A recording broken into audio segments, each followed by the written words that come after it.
Mustafa Yuma Gerima.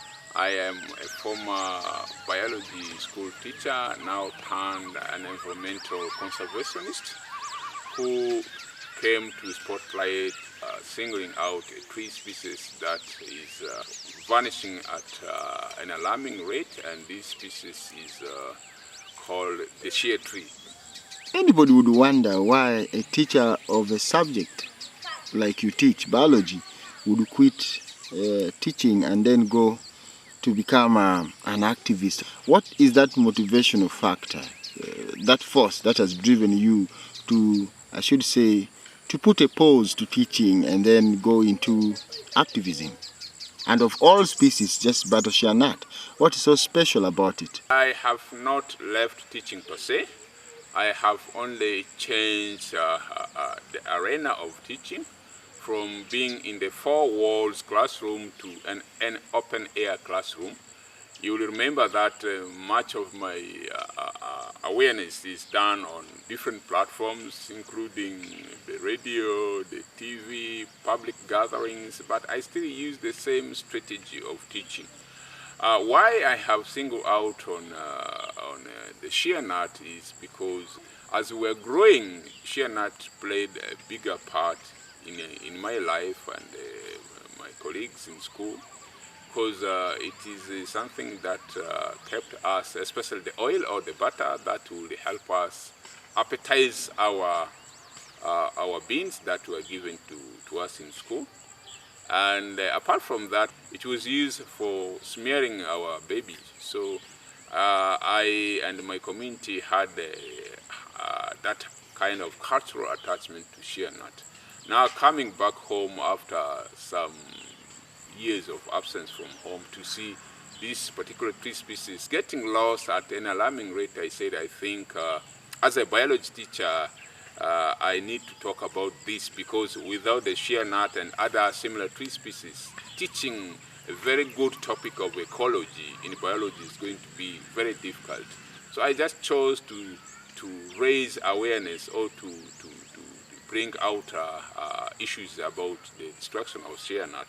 Of recent, you have had, should I say, 2 to 3 walks, yes, advocating for this species you're talking about. Why did you specifically choose Western Isle and then you went to Kenya? What is that message you are trying to bring on board? My whole journey of environmental activism started when I was admitted in a hospital in northern Uganda, that's in Gulu district, now Gulu city, that's the Lacho hospital. So while at the hospital trying to undergo my surgical operation, I saw people scrambling over the few tree sheds on the compound of that. And it was from there that I asked myself, oh, it is here in the hospital, which is a place of death or life, where people know the importance of tree.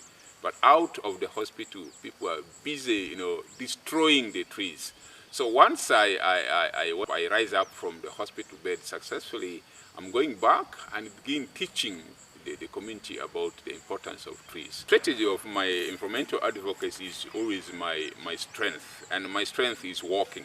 In 2018, I walked from Kasese, which is at the foothills of the Rwenzori Mountains, to the Parliament of Uganda. That's a distance of 427 kilometers, purely to take a message to the Speaker of Parliament to urge the members of Parliament to consider climate change being real, because the inhabitants of Kasese and the Rwenzori environs are really feeling the effect, one through floods and the prolonged drought. Following year 2019 is now when I also realized this need to walk to talk about the shea nut.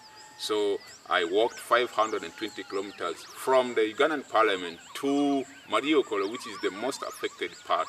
So the following year, 2020, I also organized another walk from the Ugandan Parliament, again, distance of 664 kilometers to the offices of the United Nations Environment Program. Last year, during the COP26, I also had organized a mirror walk, because people are walking from London to Glasgow. I said I am not there, but in solidarity I can also do another walk. I had organized a 260-kilometer walk within West Nile from Pakwach up to Moyo. So the walks are purely a way of getting the public to know that somebody is talking about something and of this benefit. So the walk is my driving force, and I call it as a vehicle of my awareness activity. Yeah. What has been some of those hurdles? Oh yes, challenges are there. The will of the people and the government in trying to uphold conservation to that level. People still don't understand what we're doing, especially we, the environmental conservationists or activists.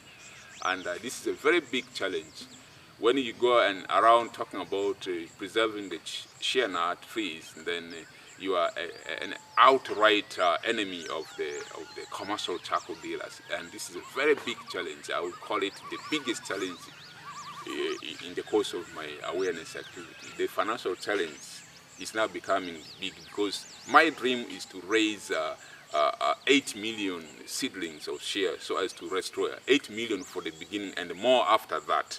Then this is a mega project, that needs a financial backup. And at this time, yes, I will say now finance is becoming one part of my major challenge. I'm calling on the government to actually consider the buyers of shea nuts to be in a cooperative society so that they are regulated, because as I talk now, we still have individual buyers, which is something that's not going to be okay.